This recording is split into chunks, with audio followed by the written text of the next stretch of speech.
Bon, ah bah alors qu'est-ce qu'elle donne un petit peu ces taches solaires là? Alors là on est en train de traiter là, hop, crac.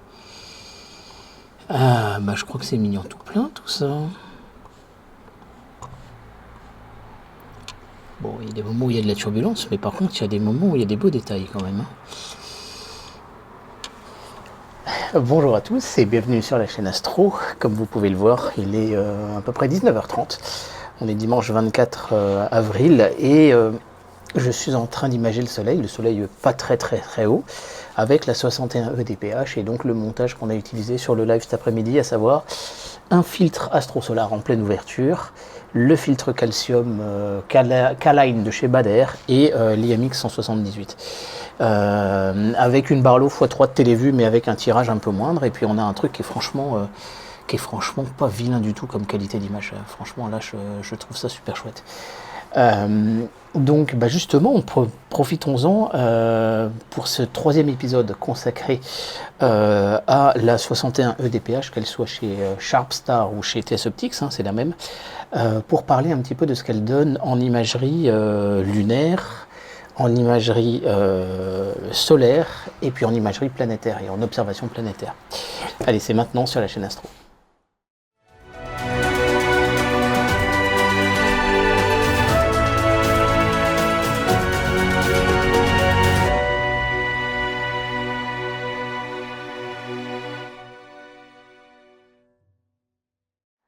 Alors donc, à la différence d'une utilisation en photographie du ciel profond où on cherche un rapport focal sur diamètre le plus bas possible pour imager super vite, donc on est à 4,5 sur cette lunette, donc ce qui est franchement pas mal du tout, eh bien, en imagerie lunaire ou planétaire, on va chercher à augmenter le rapport focal sur diamètre de façon à le faire correspondre globalement au pouvoir séparateur de l'instrument.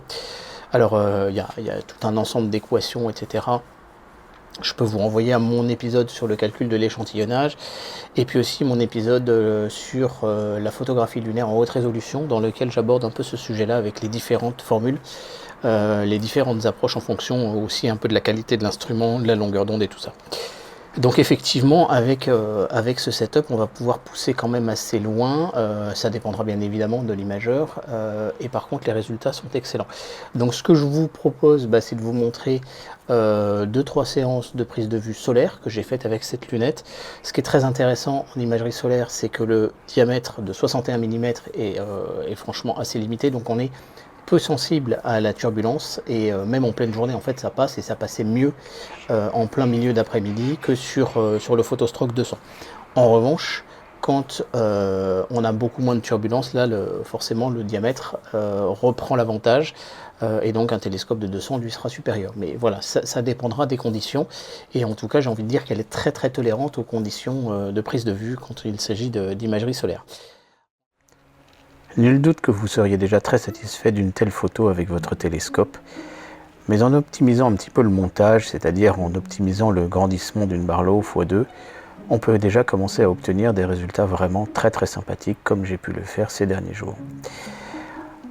La qualité des images est très vite évidente. On commence à percevoir une belle granulation, des magnifiques détails sur les taches solaires, sur les plages faculaires, etc.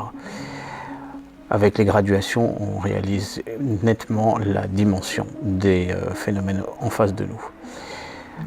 On pourra encore optimiser le grandissement de la Barlow avec cette fois une Barlow x3, et en tirant au maximum, on pourra obtenir des détails de l'ordre de 2000 voire 1000 km sur la surface du Soleil. C'est proprement bluffant. L'imagerie en solaire H-alpha n'est pas en reste, il est possible de mettre un Daystar Quark comme dans cet exemple ici.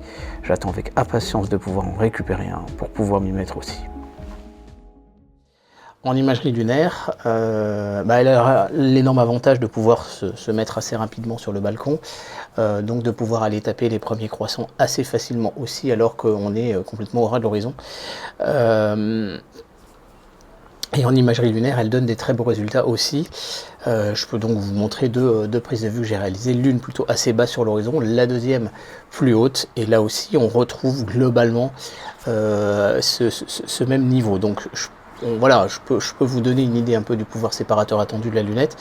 Ce qui est intéressant de dire quand on fait de l'observation lunaire, c'est qu'on voit très très vite en prise de vue lunaire si on a une problématique de planéité de l'image. Typiquement, si vous prenez un télescope, par exemple un Newton, et que vous n'avez pas de correcteur de coma, eh bien vous allez avoir le centre qui sera net, mais globalement le bord, donc typiquement vous allez faire votre mise au point sur le terminateur, et vous allez avoir le bord de votre lune qui sera avec un sentiment de flou. On n'a absolument pas ce sentiment de flou avec cette lunette, donc ça c'est très très bon signe, ça prouve qu'elle est bien corrigée. On le voit en ciel profond bien évidemment, mais là quand on tire vraiment sur le grossissement, eh bien on a cette confirmation et on a une image qui est vraiment très nette de bout en bout sur le capteur. En photo planétaire, je n'ai pas fait jusqu'à présent de photo planétaire, j'ai juste fait une observation visuelle en planétaire et j'ai trouvé qu'elle était plutôt très propre. Maintenant je l'ai fait avec un renvoi coudé 45 degrés à prisme qui a tendance à abîmer l'image, mais très sincèrement je pense qu'en planétaire elle va être très bonne au prorata du diamètre. C'est-à-dire qu'en planétaire, il faut quand même privilégier assez vite le diamètre pour pouvoir avoir un pouvoir séparateur plus important, parce qu'une planète c'est très petit.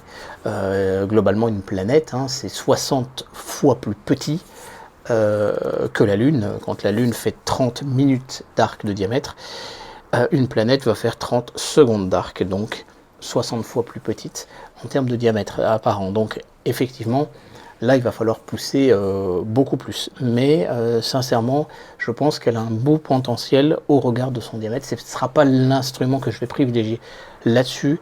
On ira peut-être plutôt sur des Maksutov de plus grand diamètre par exemple, mais néanmoins elle donne une belle polyvalence. Pour moi il n'y aura pas de difficulté à sortir deux bandes avec cette lunette, ce qui pour une lunette de 60 mm de diamètre c'est déjà pas mal. Et en tout cas ce que j'ai pu noter c'est que les lunettes est extrêmement propre. Je pense donc qu'elle sera peu sensible aux problématiques aussi de turbulence, mais ce qui est normal puisque le pouvoir séparateur est moindre. Je vous propose de voir maintenant ce que pourrait donner en théorie la dimension d'une image, par exemple de Jupiter avec cette 61 dph. Si on repart de ces trois photos qui sont les meilleures que j'ai faites avec mon télescope de 200 mm, bien collimaté en collimation sur étoile, eh bien il nous suffira de diminuer la dimension de ces trois photos à 30%, puisque le pouvoir séparateur d'un instrument est notamment lié finalement directement à son diamètre, à qualité d'instrument égale bien évidemment. On peut donc voir que notre planète et nos planètes seront très très petites avec cette 61 dph. On comprend donc naturellement qu'il ne s'agit pas de l'instrument à privilégier en premier lieu pour faire de l'observation et de la photo planétaire, mais néanmoins on pourra noter qu'on aura quelques détails de bande, peut-être un tout petit peu la grande tache rouge en photo. En visuel ce sera quand même beaucoup plus difficile que son grossissement maximum théorique. Voilà, je l'ai par exemple poussé à 130 fois en visuel l'autre jour, c'était propre, mais il ne sera guère possible de faire beaucoup mieux. Voilà un petit peu ce que je peux vous donner par rapport à mon ressenti en fait en imagerie et en observation donc lunaire et planétaire. Elle a un très très beau contraste, elle a une vraie absence d'aberration chromatique. Et ça c'est très très important aussi en lunaire si jamais vous voulez travailler voilà, avec un capteur couleur. Moi je l'ai plutôt utilisé en capteur noir et blanc, mais c'est à noter qu'on a vraiment quelque chose qui est très très propre, et donc je pense qu'elle est vraiment très intéressante.